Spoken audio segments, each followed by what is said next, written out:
Gandang umaga, good morning po. Ayan, nandito lang tayo sa bahay at nag-iisa po tayo. 11 o'clock na po ng umaga ngayon. Ang una po nating gagawin ay dito po sa kusina. Ayan, ang dami nating hugasan. So, nag-ready na po tayo para maghugas. At lilinisan po natin uli itong kusina dahil sobrang kalat na naman po. Tapos yung kalan po natin ay marumi. Ayan. Lilinisan din natin yan. Saka yung mesa po natin, sobrang dumi din, oh. 'Di ba? Dahil ako lang nandito, maglilinis na lang po tayo. Si Pure Health naman ay nakaalis na.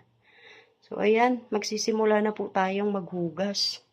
Puhugasan po natin to para malinis po yung lababo natin. So, ayan, ready na po tayo. Nagtali na tayo ng buhok ngayon na sisimulan na po natin ang maghugas.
Yan na po, malinis na po yung ating mesa. Tapos, ayan na po yung nahugasan natin. Malinis na rin yung lababo. Dito naman po tayo maglilinis sa gas stove. Ito naman po yung gas stove, malinis na rin po. Ngayon naman po, lilinisan naman po natin yung CR.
Ayan po, nalinis na po natin at babalik po tayo uli sa kusina dahil mayroon pa po tayong nakalimutang linisan. Ito naman lilinisan natin yung ating exhaust fan. Daming dumi. Oh. Ang tigas.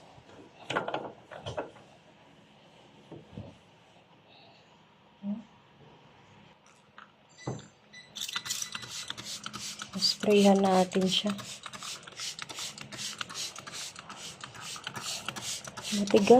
Matigas ng dumi.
Linis na, nakita nyo naman, oh. Wala nang bahid ng dumi, pati rin dito. At dahil magme-merienda na, mag-aalas 3 na po ng hapon, magluluto tayo ng champurado. Meron tayong malagkit, at ito kalahating kilo, pero 1/4 lang po yung lulutuin natin. Isang baso nito ay 1/4, no?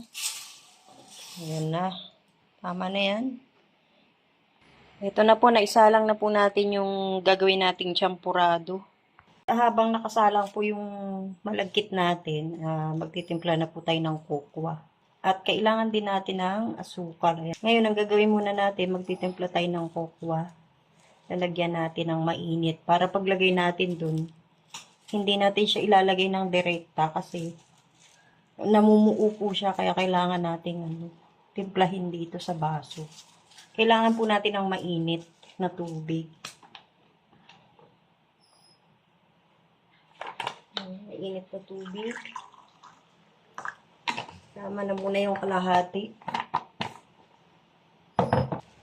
Ayan, may mainit na tubig na tayo. Ngayon, lalagay na natin yung kokwa. Huwag natin biglain para hindi siya mamuo. Ang bango. Bango ng amoy.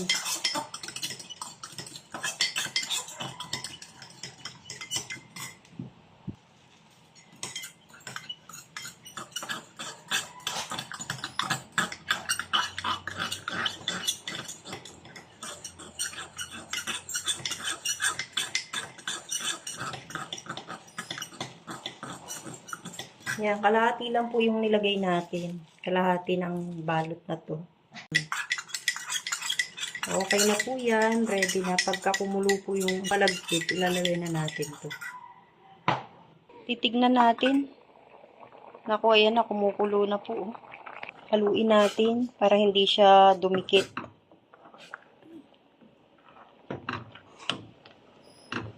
Tapos dagdagan natin ng tubig. Dagdagan pa natin ng tubig hanggang sa lumambot yung malagkit. Tapos haluin natin ulit.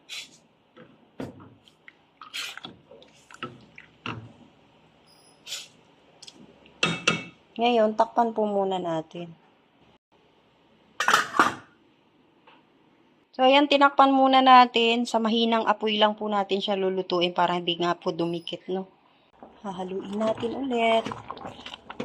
Dumidikit na po. Ngayon, ilalagay na po natin yung tinimpla nating kokwa.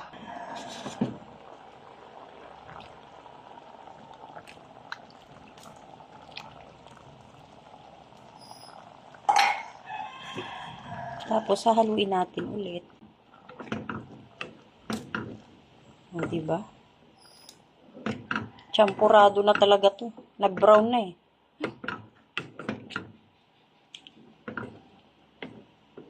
Dahil na ilagay na po natin yung kokwa, syempre lalagyan na po natin ng asukal. Ito, 1/4 po ito. Hindi natin ilalagay lahat kasi marami, no? Ayan, lalagyan na natin ng asukal. Kalahati lang po muna ng 1/4, no? Yung ilalagay natin. Tatansyahin kasi natin yung tamis. At hindi po masarap pag masyadong matamis eh. Ayan, kalahati lang po yung nilagay natin. Syempre, hahaluin na naman natin. Oops, matigas pa po yung malagkit. Haluin lang natin. Sa bagay, pag tumamis naman po siya, pag nasobrahan sa tamis, meron naman pong gatas, no?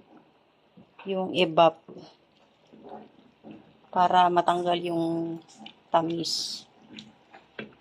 Dadagdagan ko po ulit ng tubig kasi matigas pa yung malagkit. Yan, para masabaw po yung natin, yung champurado at saka maluto kasi hilaw pa po yung malagkit eh. Yan oh. Konti na lang, maluluto na po.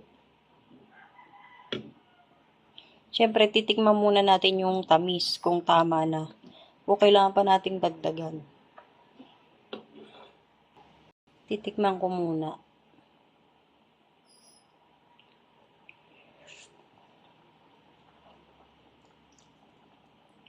Tama na po yung tamis. Okay na.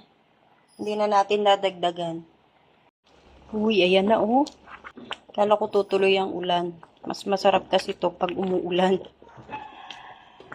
Umaraw na naman po. Ayan, konti na lang po at maluluto na. Ininaan na lang po natin yung apoy.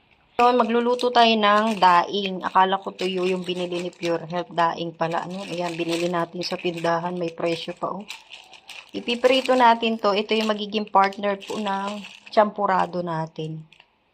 So, bibiyak-biyakin ko na lang po. Ayan, tignan na po natin. Tatapusin na lang po muna natin tong champurado bago tayo magprito ng daing. Luto na po siya. Para makasiguro, titikman natin. Yung malagkit, no, kung luto na.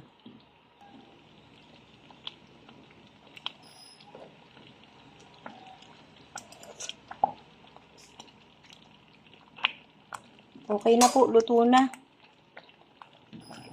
Nakasalang na po yung kawali natin. Ngayon, bibiyakin natin to. No?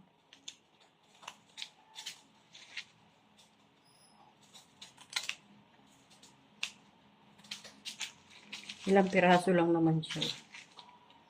Pero mukhang masarap din, oh.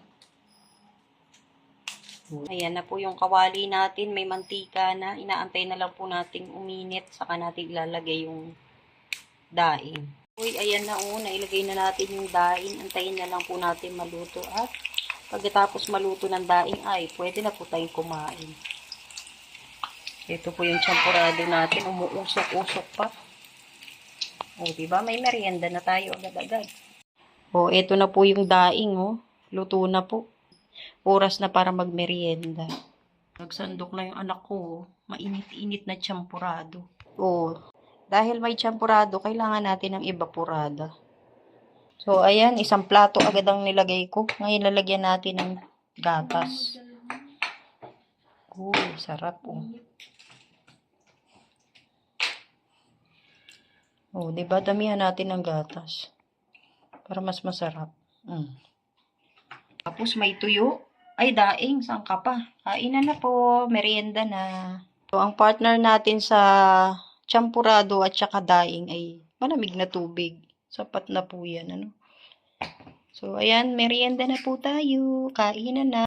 Doon po kami sa may TV, sa may sala para manood ng TV habang kumakain. Uy, ang sarap. O, ano, Gio? Gusto mo pa? O, ano, Gio? Gusto mo? Lumidila lang siya.